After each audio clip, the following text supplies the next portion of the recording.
Hi, today we're going to make crock pot tacos, which is one of my favorite recipes.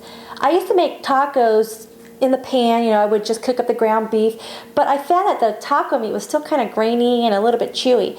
When you cook it in the crock pot, it just breaks down the meat and the seasoning just cooks in with the meat, and it's really, really tender, and the tacos or the burritos, whichever you make, it just melts in your mouth. So you're going to love this recipe, and it's really easy. It's only 3 ingredients and you can make it in less than 5 minutes.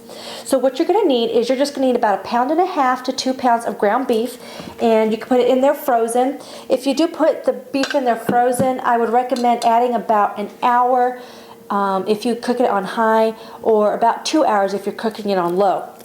All right. Then you're going to have a medium to a large onion that's diced up. And I diced up this onion in less than 30 seconds. Check out my video on how to easily dice up an onion. Believe me, it's great because then it cuts down on all the tears too. So add the onion. Now this is optional. You don't have to add an onion if you don't like it. I just prefer the flavor when it cooks into the meat.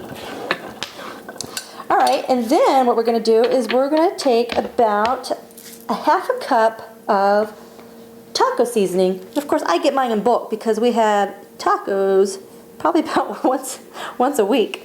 Alright, and you could just pour that right on top of the meat. And that's it. You don't have to add any water, because if you add water, it's just going to get really, really runny and you'll have to strain it later. The natural meat, or excuse me, the natural fat in the meat will just break down, and that's what's going to keep everything nice and moist. So then you cover it and you're going to cook it on low for 8 to 10 hours, which is perfect because you can make it before you go to work, and when you come home it's ready. And then you could cook it on low, or excuse me, you could cook it on high for about 5 to 6 hours. Now, right before you serve it, I would say about a half hour to an hour before you serve it, you are going to want to go back in there and smash up the meat a little bit and break it down and kind of stir it together. I also would do a taste test at this point to make sure there's enough seasoning. If not, you could always add that seasoning a little bit later and then just let it kind of simmer in there for that last half hour or so. And then that's it.